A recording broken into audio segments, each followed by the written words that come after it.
Hi, Tom here. Welcome to today's video.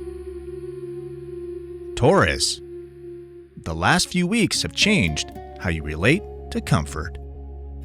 You've adjusted routines. You've shifted habits. You've loosened your grip on things that once felt necessary, but no longer felt nourishing. This week is different. This week isn't about changing anything else. It's about letting your body trust the stability you've already created. From a Vedic perspective, the energy now moves into embodiment. The phase where change stops feeling new and starts feeling safe. And for you, safety matters. Because when your safety isn't present, the instinct to hold on tight takes over.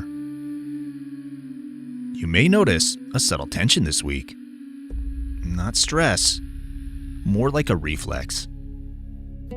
A part of you checking to see if things are really okay, or if you should brace for disruption. That reflex comes from experience, not reality. Right now, things are holding.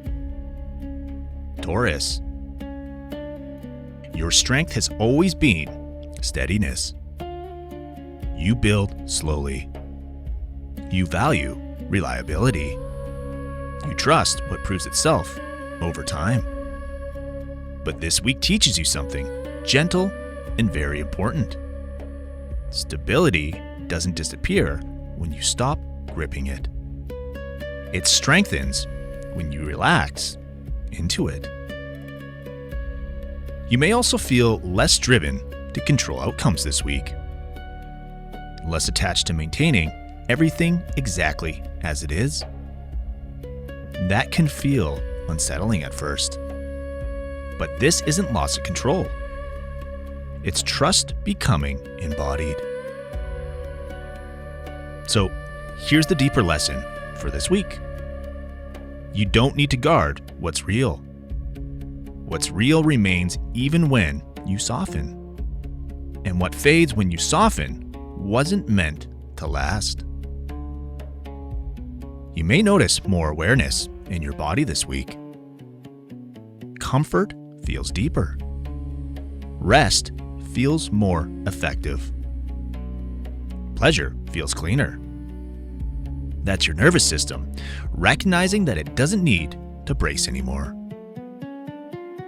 This week supports presence in the physical world. Touch, movement, simple routines that nourish instead of distract. Not indulgence, but attunement. Your body knows when something is aligned. There may also be moments where you notice old habits wanting to return.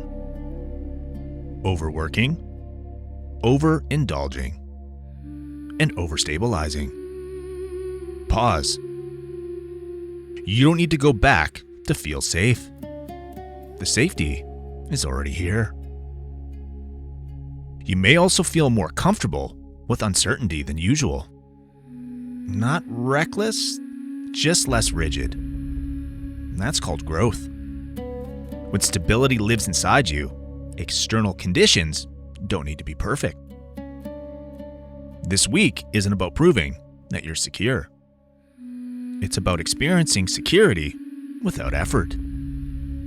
Letting your shoulders drop, letting your breath deepen, letting life move without tightening around it. Now, let's talk alignment. One intentional practice for you this week. Allow one thing to be imperfect without fixing it. Not neglect, just acceptance. Let it exist as it is. Notice how your body responds. Relief usually comes from discomfort. That's the signal to trust. As you let yourself soften, notice what remains. consistency, support, and a sense of grounding that doesn't depend on control. That's embodiment. That's stability becoming internal. Taurus. This week isn't about holding on. It's about standing comfortably on what you've already built. You don't lose your foundation by relaxing. You finally get to enjoy it. Let yourself settle. And you need to trust that.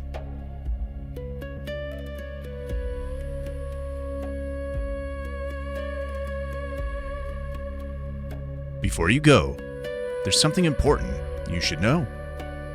These horoscopes are based on Vedic astrology, also known as sidereal astrology. That means we're using the actual positions of the stars in the sky, not the tropical system used in most Western astrology.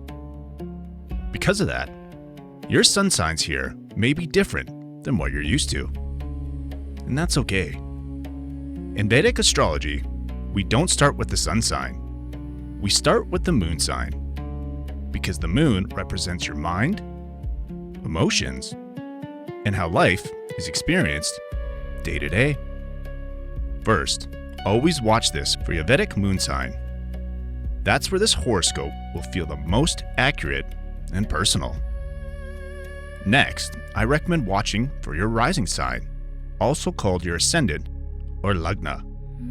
Your rising sign shows how these energies show up in your physical life, your body, your environment, and the situations unfolding around you. Then, you can also watch for your sun sign, which adds insight into your identity, confidence, and sense of purpose during this time. And if love, relationships, creativity, or money are major themes for you right now, I also recommend checking your Venus sign, called Shukra in Vedic astrology, for an extra layer of clarity. For weeks where things feel intense, faded, or life-shifting, it can also be helpful to look at your lunar nodes, Rahu and Ketu. These show where growth is pulling you forward and where old patterns are asking to be released. To find your correct placements, make sure you're using a Vedic or sidereal natal chart, not a tropical one. Once you know your moon, rising, sun, and Venus signs, and optionally Rahu and Ketu, you'll get a much deeper and more complete understanding of what's unfolding. If this message resonated with you, please like the video. It truly helps support this channel and allows these messages to reach the people who actually need them. And if you're enjoying these weekly Vedic horoscopes, consider subscribing so you don't miss future messages for your signs. You are not one sign. You are a system of energies, learning how to work together.